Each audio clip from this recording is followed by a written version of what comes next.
মনে রাখবেন, আমার আল্লাহ আমাকে আপনাকে অসাধারণ করে একটা নির্দিষ্ট উদ্দেশ্যের জন্য সৃষ্টি করেছেন, আমরা যেন সেটা মাথায় রাখি। আমি সূরা নাহালের একটা আয়াত পড়েছি। সূরা নাহাল অনেকবার আলোচনা করেছি, আবারও আপনাদের সম্মুখে ফিনিশিংটা ওইটা দিয়ে দেই। মধু পোকা তো চিনেন, মধু পোকা চিনি আমরা সবাই। মধু পোকা ময়লা আবর্জনার মধ্যে বসে, মাছি বসে। তো মধু পোকা আপনি বসেন না কেন, অসুবিধা কি? ও আল্লাহর নিষেধ আছে। কার নিষেধ? দেখছেন, মধু পোকা পর্যন্ত তাকে যে প্রোগ্রাম সেট করে দিয়েছে সেই প্রোগ্রামের বাইরে যায় না। আমার আল্লাহ কি বলছেন কোরআনে পাকের মধ্যে? আমার আল্লাহ ইরশাদ করছেন, আমি মধু পোকাকে ওয়া আওহা রাব্বুকা ইলান নাহাল, আল্লাহ মধু পোকার স্বভাবের মধ্যে এটা ইনবিল্ট করে সেলাই করে দিয়েছে। কি? আল্লাহ মধু পোকাকে বলেছে যেখানে সেখানে ঘর বানাইও না। ঘর কোথায় বানাবা? হয় পাহাড়ের চূড়ায়, নতুবা গাছের চূড়ায়, নতুবা ছাদে।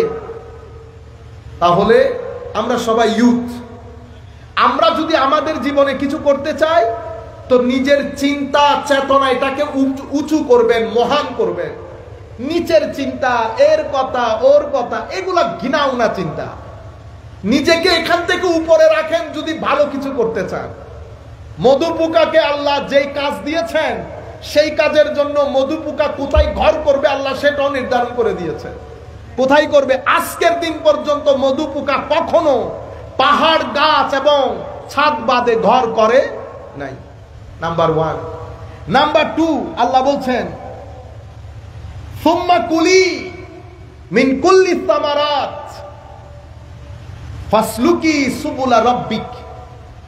এরপরে খাওয়া দাওয়ার ক্ষেত্রে আমার আল্লাহ ক্যাপস লক লাগিয়েছে। মধু পোকাকে বলেছেন খাও, তবে পবিত্র জিনিস। এখন আমরা যা পাই তা খাইতেছি না, যা পাই তা খাইতেছি। অথচ মধু পোকাকে বলেছে পবিত্র জিনিস খাবি। ফাসলুকি সুবুলা রাব্বিক, তোমার সামনে অসংখ্য রাস্তা থাকবে, সকল রাস্তা তোমার না, সিরাতুল মুস্তাকিম তোমার। তুমি তোমার প্রভু কর্তৃক প্রত্যাশিত এবং প্রত্যাদেশ দেওয়া ওই রাস্তার মধ্যে ছাড়া অন্য কোন রাস্তায় চলবে না। আমার আল্লাহ মধু পোকার জন্য যেমন রাস্তা নির্ধারণ করেছেন, আমার জন্য করেন নাই? আচ্ছা, 4 নাম্বার জিনিস মধু পোকাকে বলছে তুমি তোমার আল্লাহর রাস্তায় যখন চলবা আবার বেশি অহংকার দেখাইও না। ফাসলুকি সুবুলা রাব্বিকি যুলুলা, ভদ্রতার সাথে তোমার প্রভুর দেখানো রাস্তায় চলবা। কেন? তোমাকে তোমার প্রভু সম্মান দিয়েছেন, ইজ্জত দিয়েছেন, সেটার বড়াই করতে গিয়ে তুমি তোমার অন্যান্য পোকার সাথে অহংকার দেখাবে না। কয়টা জিনিস বলেছে? বড় চিন্তা। খাওয়া দাওয়ার ক্ষেত্রে পরিমিত হওয়া, পবিত্র হওয়া। 3 নম্বর, আমার কি যিনি পালেন সেই পালন কর্তার রাস্তা দিয়ে চলা। 4 নম্বর, ওই পালন কর্তার রাস্তা দিয়ে চলার সময় ভদ্রতা বজায় রাখা। এই 4টা জিনিসের কারণে পৃথিবীর মানুষ কোনো খাদ্য গ্রহণ করলে পেটের মধ্যে বর্জ্য হয়, আর মধু পোকা যদি কোনো কিছু গ্রহণ করে সেটা মধু হয়। আজীব বিষয় না? মধু পোকাটা মধু, আর কুল কায়নাতের সৃষ্টিটা বর্জ্য। আর শুধু তাই না, আমার আল্লাহ বলছেন ফিহি শিফাউল লিন্নাস, মধু পোকার পেট থেকে নিঃসৃত যেটা পরবর্তীতে মধু আকার ধারণ করে, আমার আল্লাহ বলছেন সেই মধুর মধ্যে আমি আমার বান্দাদের জন্য শেফা রেখেছি, আরোগ্য রেখেছি।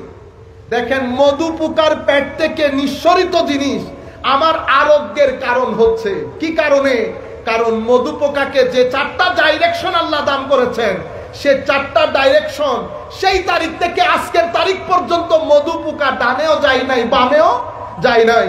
আল্লাহর বান্দাদের মধ্যে সকল বান্দা আল্লাহর ডাইরেকশন অনুযায়ী চলে না।